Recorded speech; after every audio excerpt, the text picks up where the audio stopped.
Ella publicó una historia que decía: no confíes plenamente en nadie, corazón roto, después de que me mintieran toda la semana. Le respondí publicando capturas de pantalla de nuestra conversación, con el pie de foto: tienes razón. Las reacciones empezaron a llover de inmediato. Deberías aprender a dejar de ser tan paranoico. Lo dijo con una sonrisa. No una sonrisa nerviosa, ni una culpable. Era ese tipo de sonrisa tranquila, despreocupada, la clase de sonrisa que solo funciona cuando la has practicado lo suficiente frente al espejo. Me quedé allí, con el celular en la mano, mirándola como si buscara algo, cualquier cosa que me dijera que estaba equivocado. Y no lo encontré, porque ella era buena. Era muy, muy buena. Bajé el celular, asentí una vez y dije: tienes razón. Lo siento. Y durante los siguientes 6 días, la vi mentirme en la cara con esa misma sonrisa. 6 días de mensajes que ahora tengo en capturas de pantalla. 6 días de coartadas que se derrumbaron silenciosamente, justo en el momento en que empecé a prestar atención de verdad. Y entonces, el 7º día, publicó una historia. Un fondo beige liso, texto negro: no confíes plenamente en nadie. 43 vistas en 11 minutos. Yo fui la vista número 2. Me quedé mirando esa historia durante mucho tiempo. Luego abrí mi galería de fotos. Luego abrí Instagram. Y publiqué todas y cada una de las capturas de pantalla. El pie de foto: tienes razón. Lo que pasó después, no me lo esperaba. Ni de lejos. Llevábamos juntos unos 14 meses. Se llamaba Ximena. No teníamos una relación a distancia, ni era algo casual. Éramos el tipo de pareja que tiene listas del súper, bromas internas y una contraseña de Netflix compartida que se sentía como un compromiso. Incluso habíamos hablado de mudarnos juntos. Esa parte importa más adelante. Quiero que lo tengas en cuenta. Todo empezó un martes. Me envió un mensaje a las 9:47 de la noche. Oye, mi mamá no anda muy bien. Otra vez con esos mareos. Chance y tenga que ir a quedarme con ella unos días. Inmediatamente le dije: claro que sí, mi amor. ¿Necesitas que vaya? No, no. Ella está más cómoda conmigo sola. Ya sabes cómo se pone con las visitas. Y sí que lo sabía. Su mamá era una señora encantadora, pero era reservada, de las de antes en ciertas cosas. Yo lo respetaba. Ok, me mantienes al tanto. ¿Te quiero? Yo también te quiero. Y eso fue todo. Se fue a la mañana siguiente. No le di más vueltas. Recuerdo que me preparé la cena esa noche, vi algo en la televisión y le escribí sobre las 8 de la noche para saber cómo estaba. ¿Cómo está? Respondió casi al instante. ¿Cansada? El doctor dijo que tiene la presión un poco alta. La estamos vigilando. ¡Qué estrés! ¿Y tú cómo estás? Estoy bien. Solo agotada. Quizás me duerma temprano. Descansa. Me escribes cuando te despiertes. ¿Siempre? Me fui a dormir sin sentir nada inusual, nada fuera de lugar, nada que valiera la pena cuestionar. La primera grieta apareció el jueves. Me llamó a la hora de la comida, lo cual era normal. Hablamos durante unos 20 minutos. Mencionó que su mamá había comido bien esa mañana, que los mareos habían mejorado ligeramente, que había dado un corto paseo por la cuadra. Todo muy específico, todo muy convincente. Pero esto es lo que pasa con los detalles específicos: crean un mapa. Y si una sola coordenada es incorrecta, el mapa entero se desmorona. Después de la llamada, recordé algo. Su mamá vivía a unos 90 minutos de distancia, en Tepoztlán. Un pueblo mágico, de esos con una calle principal y mucha tranquilidad. No estaba vigilando a Ximena, quiero dejarlo claro. En realidad, estaba tratando de encontrar una farmacia cerca de la casa de su mamá porque quería enviarle flores o algo, tal vez una tarjeta. Y simplemente estaba buscando en Google opciones de envío en esa zona.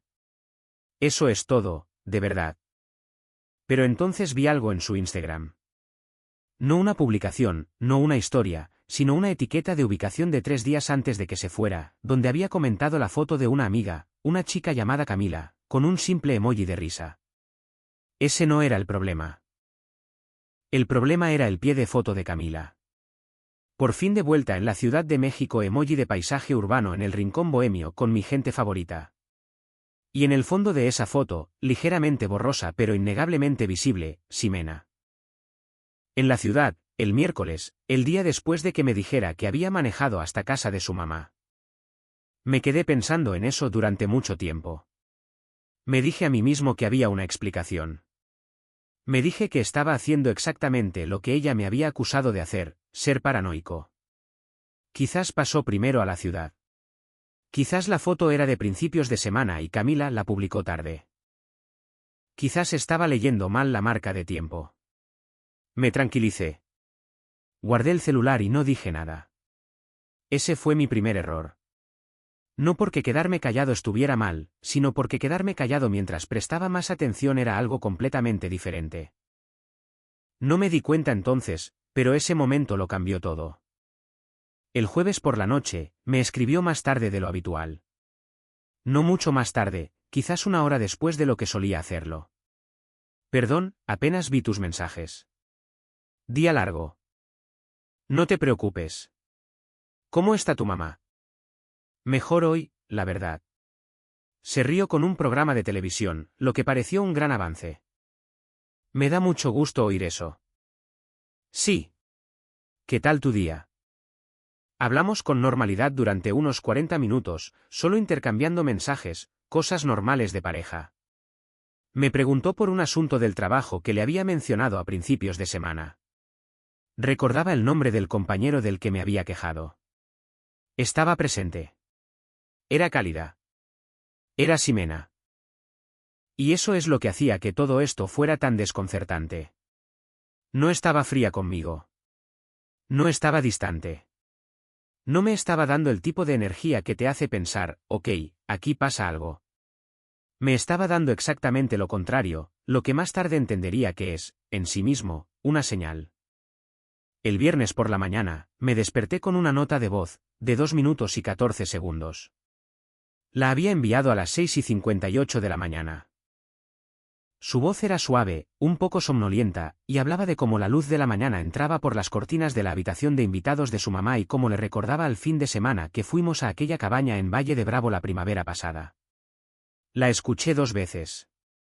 La guardé. No porque sospechara algo, sino porque era genuinamente dulce, porque sonaba como ella misma. La guardé de la misma manera que guardas las cosas que no quieres olvidar. Más tarde, volvería a escucharla sabiendo lo que sé ahora, y notaría algo que pasé por alto por completo en ese momento. No había ruido de fondo, ni televisión, ni sonidos de la casa, ni pájaros. La casa de su mamá era vieja y crujía y estaba en un terreno con árboles de verdad. Y cada vez que la había visitado, siempre había algún ruido ambiental, algo. En esa nota de voz, no había nada, solo su voz en un perfecto y plano silencio.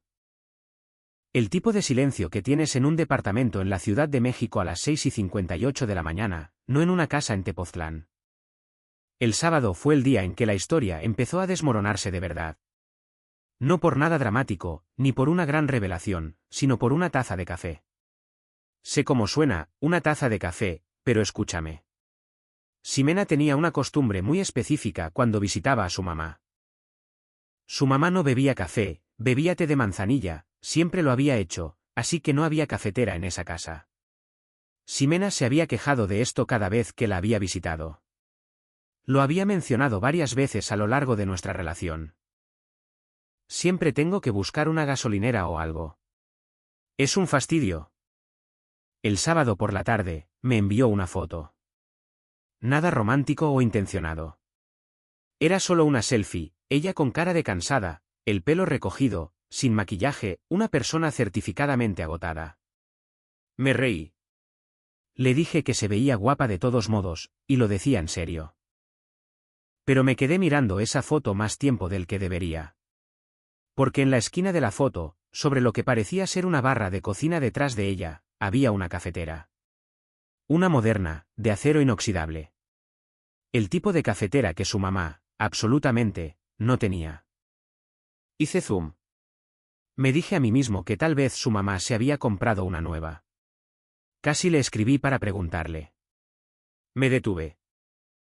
Puse mi celular boca abajo en el sofá y me senté allí, en el silencio de mi propio departamento, pensando en una cafetera, en una foto, en una ciudad al fondo de la foto de otra persona, y en notas de voz grabadas en un silencio que no debería haber sido silencioso. Fue entonces cuando empecé a hacer algo de lo que no estoy necesariamente orgulloso. Empecé a prestar atención a todo. No de una manera paranoica y obsesiva, o al menos eso me decía a mí mismo. Pero empecé a catalogar. Empecé a anotar las marcas de tiempo en sus mensajes. Empecé a pensar en lo que decía frente a lo que lógicamente sería cierto si realmente estuviera donde decía estar. Empecé a conectar puntos que había estado tratando activamente de no conectar durante toda la semana. Y la imagen que surgió no era una imagen cómoda. Aún no era una imagen completa, pero era suficiente para hacerme sentir algo que no había sentido desde el comienzo de nuestra relación: duda. Duda real. Del tipo que no desaparece cuando intentas razonar para quitártela de encima. Del tipo que vive en tu pecho a las 2 de la mañana y no te deja en paz. El sábado por la noche, me llamó. Hablamos un rato. Me dijo que estaba pensando en volver a casa el domingo por la tarde, que su mamá estaba lo suficientemente estable, que me extrañaba. Yo también te extraño, le dije, y lo decía en serio. Incluso entonces, la extrañaba. Incluso sabiendo que algo andaba mal, todavía quería estar equivocado acerca de tener razón. ¿Tiene sentido? Creo que la mayoría de las personas que han estado en una relación que realmente les importaba entienden ese sentimiento. No quieres encontrar la verdad. Quieres que la verdad sea algo con lo que puedas vivir. Estaba pensando que quizás el domingo podríamos pedir sushi de ese lugar que te gusta, dijo ella. Sí, suena bien. ¿Estás bien? Suenas un poco apagada. Solo cansada. Ha sido una semana larga. Ni me digas. Ella se rió. Yo no, no por dentro. Aquí es donde necesito hablarles de Mateo. Y voy a hablarles de él ahora porque es relevante, pero también se los cuento ahora porque replantea todo lo que vino antes. Mateo era el ex de Ximena. Salieron durante unos 2 años antes de que ella y yo empezáramos. Me había hablado de él al principio. Nada dramático, nada alarmante. Se habían distanciado, querían cosas diferentes, lo dejaron de mutuo acuerdo, bla, bla, bla. La historia que escuchas cuando alguien quiere que creas que el pasado es realmente pasado. No tenía ninguna razón para dudar de esa narrativa. Nunca me había sentido amenazado por Mateo. Era alguien a quien ella solía conocer, tiempo pasado, o eso creía yo. La primera vez que su nombre surgió en la memoria reciente fue hace unos 3 meses, cuando Ximena mencionó, muy casualmente, que él se había mudado de nuevo a la ciudad después de pasar un tiempo en Monterrey. Ah, sí, qué curioso, había dicho yo. Sí, me lo encontré en un café. Todo bien entre nosotros. ¿Te parece bien? Por supuesto. Estuvo bien. Hablamos como 5 minutos y ya está. No pregunté más. No le di importancia. Mirando hacia atrás ahora, puedo ver exactamente cuán deliberadamente casual fue toda esa conversación. Ella lo sembró. Quizás no maliciosamente, o quizás exactamente maliciosamente, pero lo sembró. Para que más tarde, si alguna vez conectaba puntos que no se suponía que debía conectar, pudiera decir, te dije que había vuelto. Fui transparente sobre eso.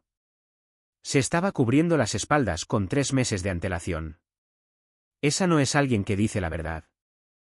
Es alguien que planea con mucho cuidado qué versión de la verdad se te permite saber. Llegó el domingo. Me escribió a mediodía.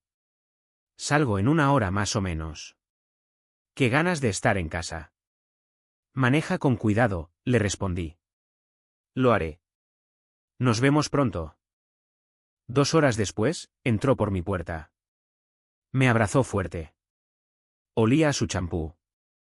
El caro que guardaba en su propia casa y usaba cuando se duchaba allí. No el más simple que había metido en la maleta cuando se fue. La abracé. No dije nada al respecto. Pedimos sushi. Nos sentamos en el sofá. Vimos algo a lo que ninguno de los dos prestó atención realmente. Se quedó dormida con la cabeza en mi hombro sobre las 9 de la noche. Me quedé despierto mirando al techo. ¿La cafetera? La ciudad al fondo. El silencio en la nota de voz. El champú. Mateo. Se fue a su casa el lunes por la mañana. Nos despedimos con un beso. Todo parecía normal desde fuera. Por dentro, yo ya había tomado una decisión. Iba a averiguarlo. No enfrentándome a ella todavía. No sin algo concreto. Porque había aprendido algo muy importante de esa primera conversación, la que me dijo que estaba siendo paranoico. Ella era buena en esto. Si iba con sospechas y nada más, ella lo explicaría todo, me lo echaría en cara, me haría sentir culpable por dudar de ella. Y yo terminaría pidiendo disculpas. Necesitaba algo real. Necesitaba estar seguro.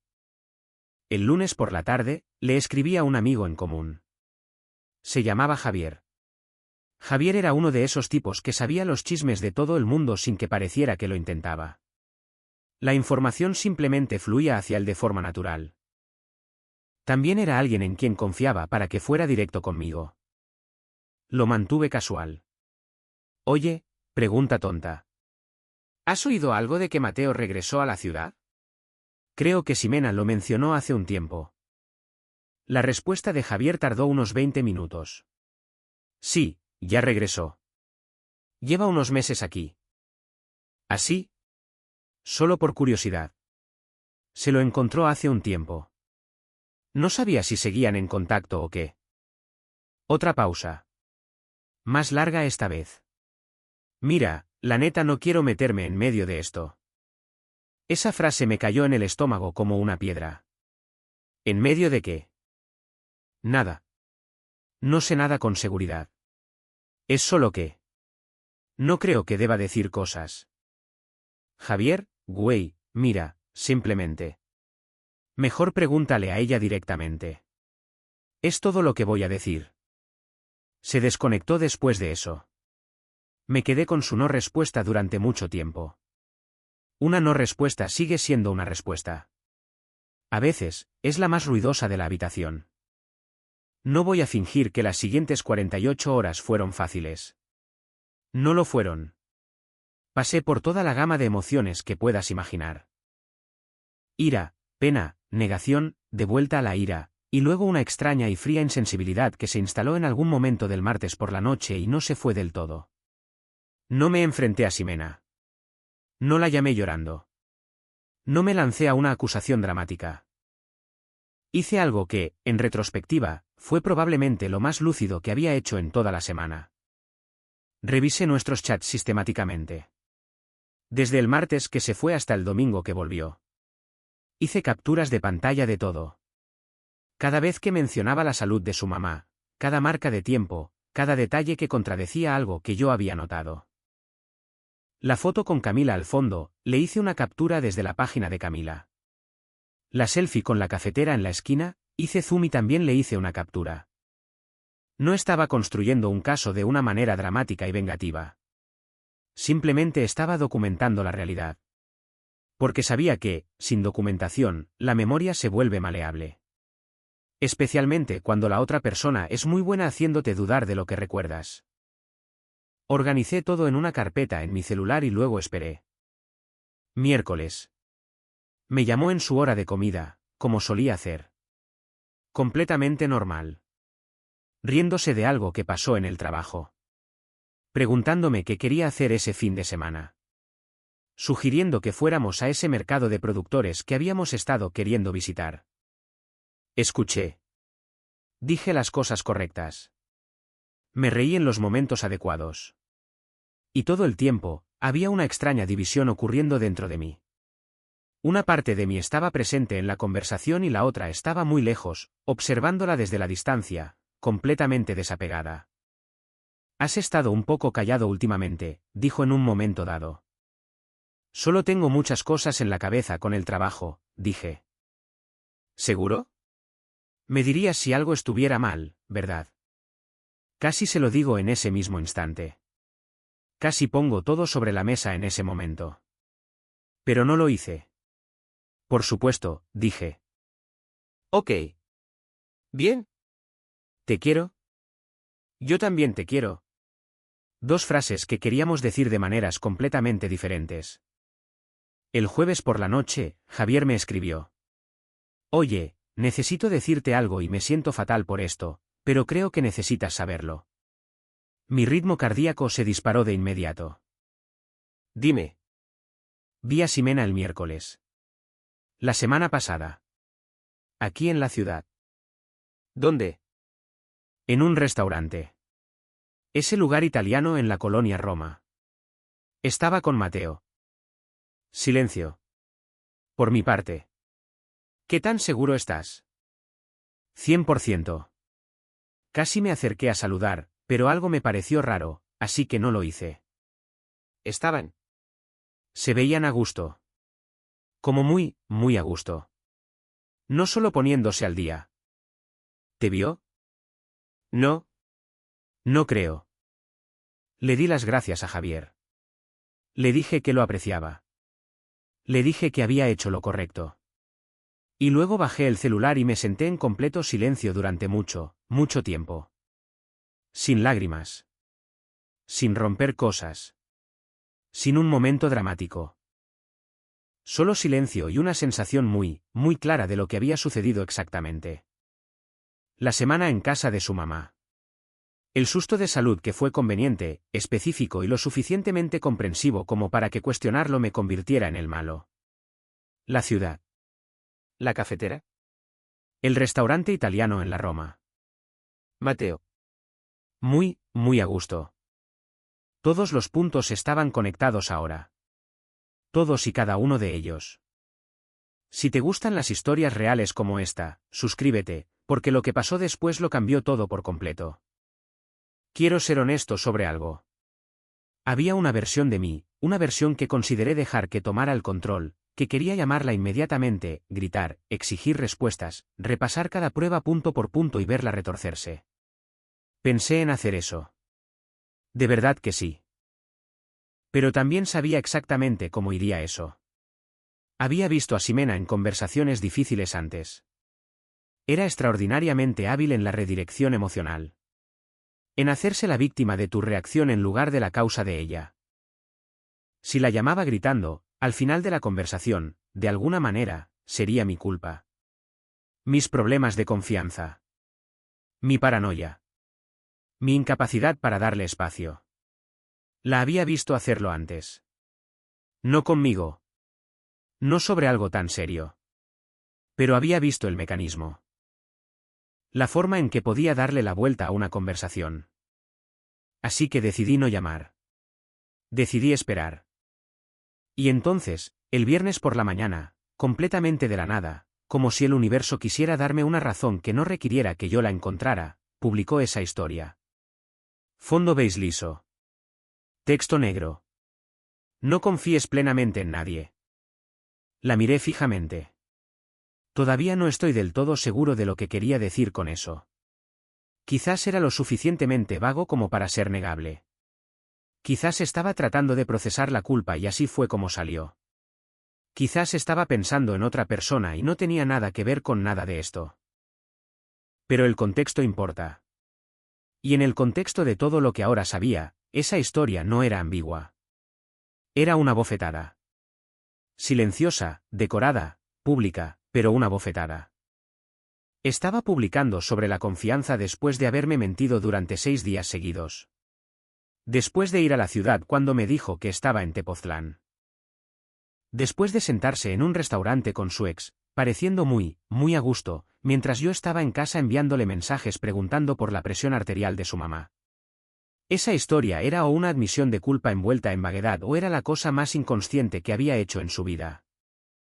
De cualquier manera, me dijo todo lo que necesitaba saber sobre dónde estábamos realmente. Abrí mi galería de fotos. Miré la carpeta. Capturas de pantalla de toda nuestra semana de conversaciones. Las marcas de tiempo. Las inconsistencias.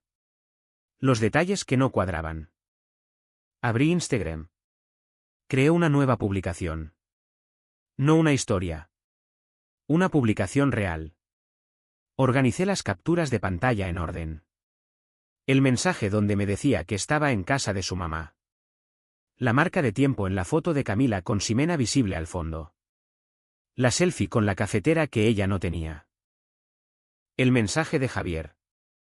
Todo dispuesto de forma limpia. Sin pies de foto en las imágenes individuales.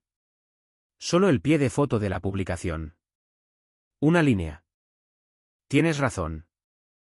No etiqueté a nadie. No nombré a nadie. No escribí un párrafo explicándome. Lo publiqué. Y luego puse mi celular boca abajo en la barra de la cocina y me preparé un café. Quiero describir cómo me sentí en ese momento, después de pulsar publicar y antes de volver a coger el celular. No fue triunfante. No fue satisfactorio de la manera que podría haber esperado. Fue silencioso. Extraña y profundamente silencioso.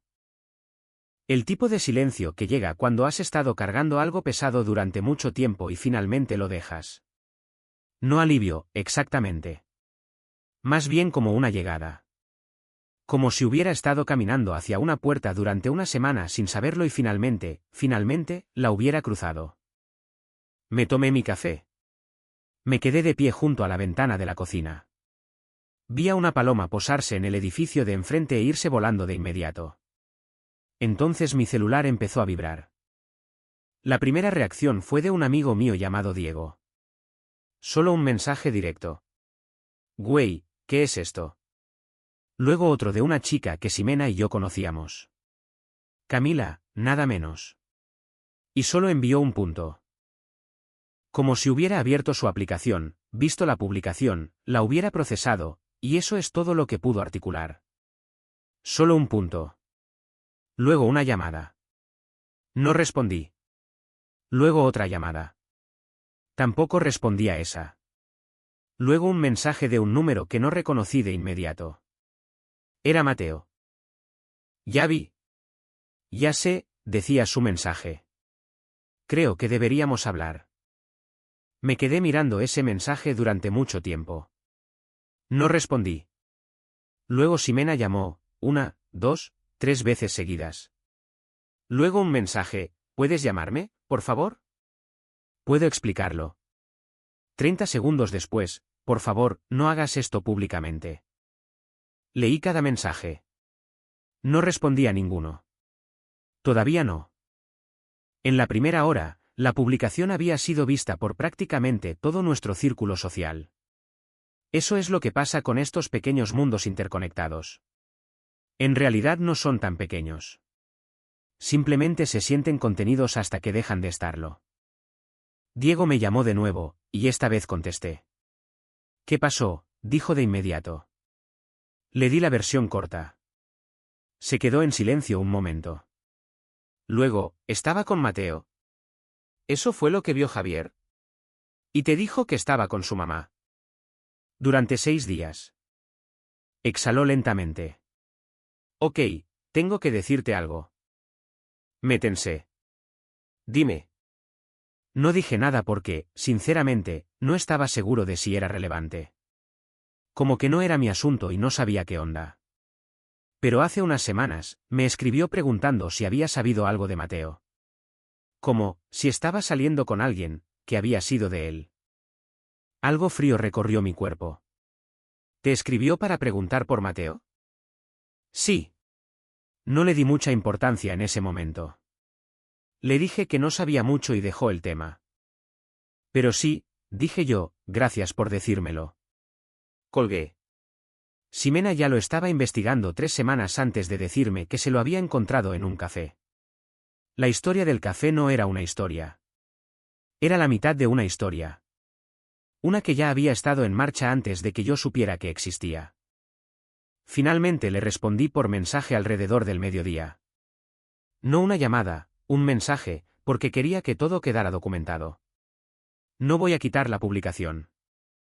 Respondió al instante, por favor, esto es humillante. ¿Podemos hablar? Podemos hablar. Te estoy escuchando. Así no.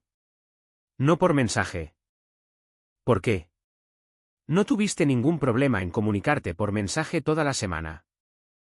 Pausa. Eso no es justo.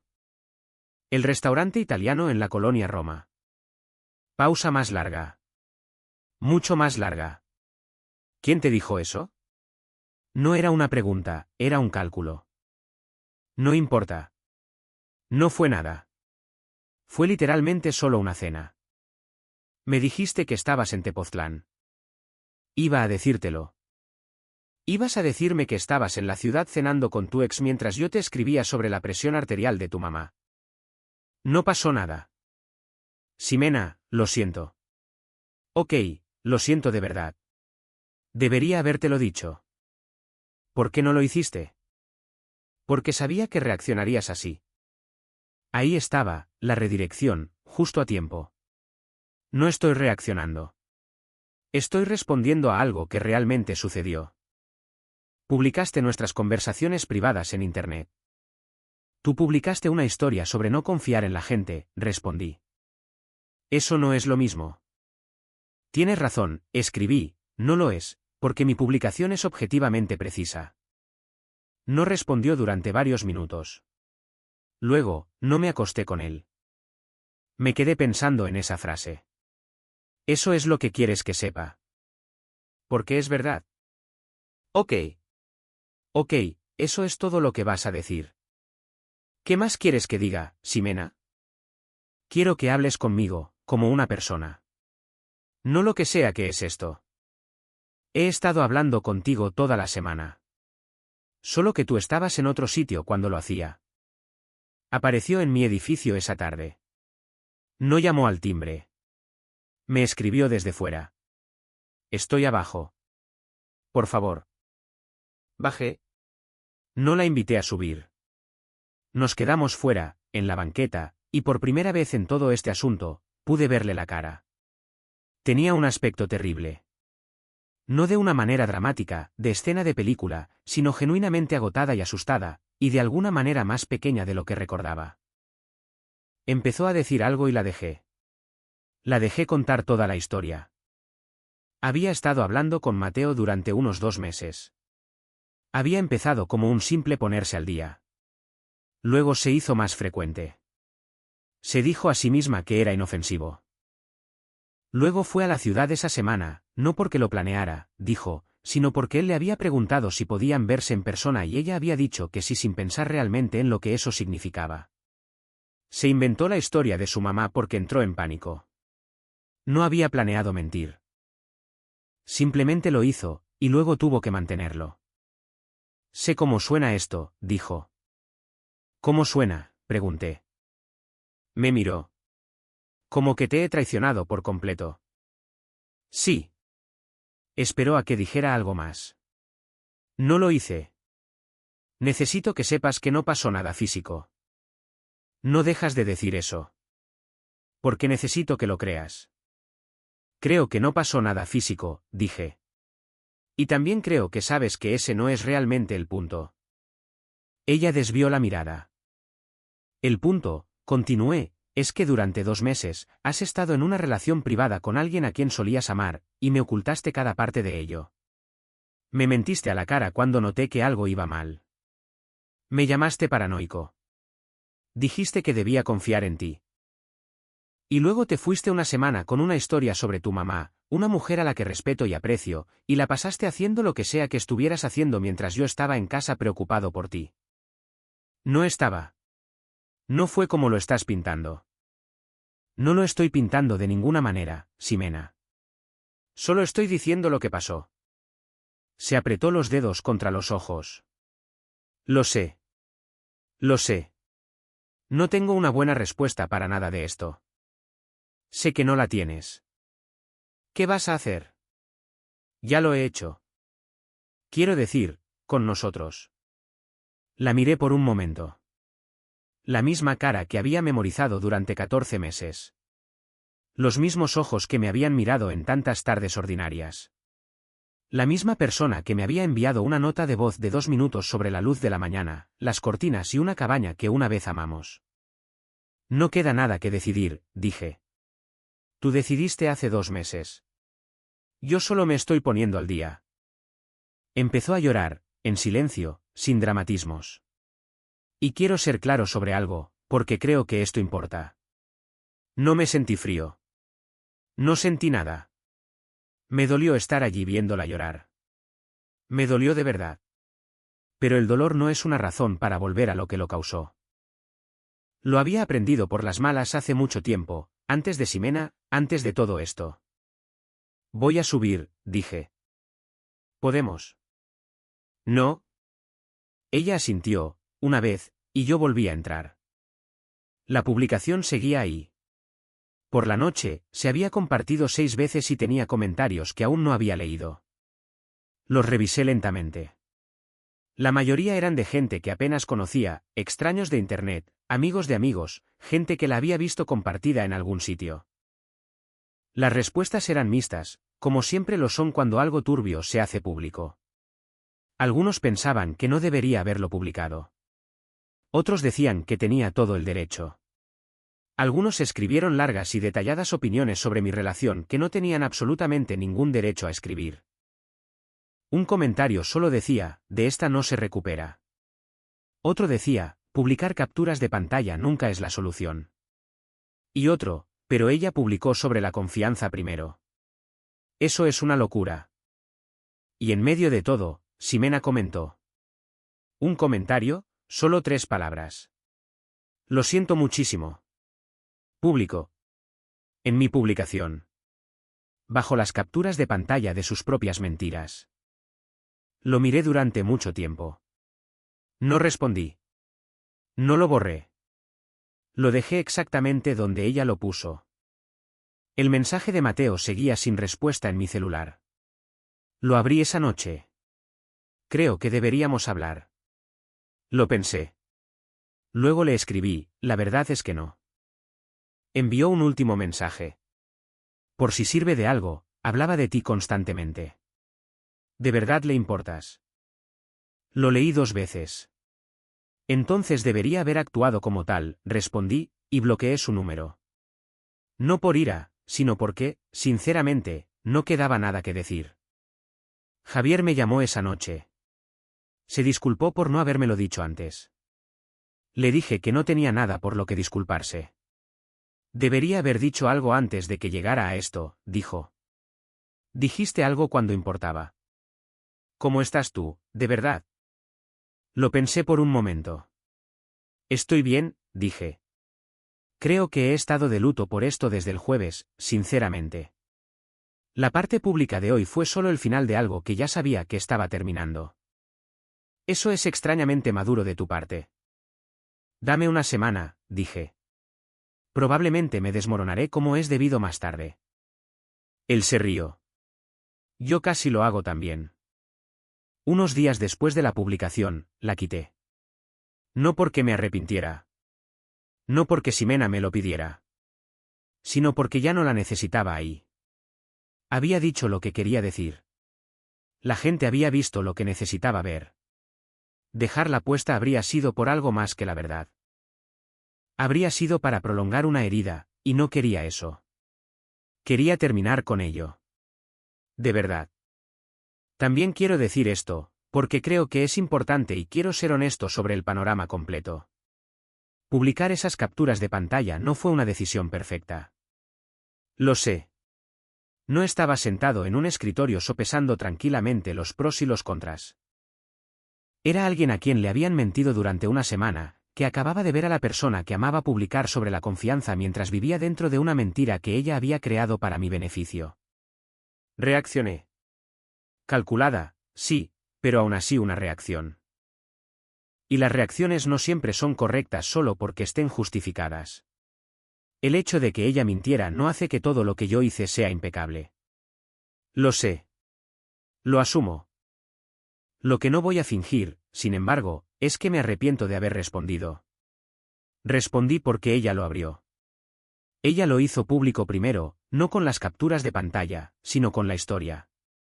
Esa historia fue su manera de decir algo que sabía que yo vería sin tener que decirlo directamente. Un reconocimiento pasivo disfrazado de cita. Y yo lo tomé al pie de la letra. Tienes razón. Tienes razón.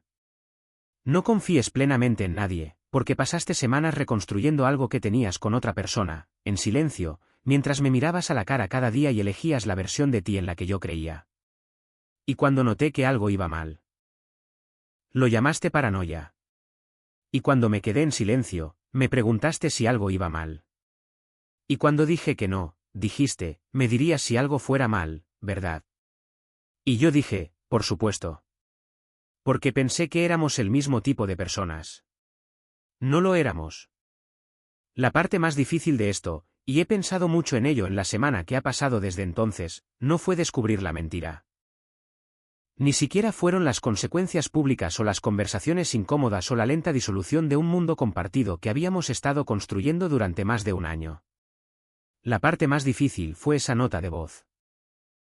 2 minutos y 14 segundos enviados a las 6:58 de la mañana desde un departamento en la Ciudad de México que ella fingió que era una casa en Tepoztlán. Hablando de la luz de la mañana, de las cortinas, de un viaje a Valle de Bravo que habíamos hecho y de cuánto me extrañaba. Cuán presente sonaba. Cuán real se sentía. Y cuán completa y fácilmente falso era. A eso es a lo que sigo volviendo. No a la ira. No a la traición en su forma estructural y lógica. Sino a esa nota de voz, a su intimidad, a su calidez, a la actuación tan convincente de una persona que ya había decidido algo hacía meses y que, simplemente, estaba gestionando los tiempos. La gente me ha preguntado, desde todo esto, si creo que me amaba, si creo que algo de lo que tuvimos fue real. Es una pregunta justa. He pensado en ello más de lo que me gustaría admitir. Y a esto he llegado. Creo que sí me amaba. No creo que fuera falso. Creo que el amor y la traición no son mutuamente excluyentes de la manera en que queremos que lo sean. Creo que la gente puede amar genuinamente a alguien y aún así elegir otra cosa, elegir mal, elegir de maneras que vacían todo lo que dijeron que valoraban.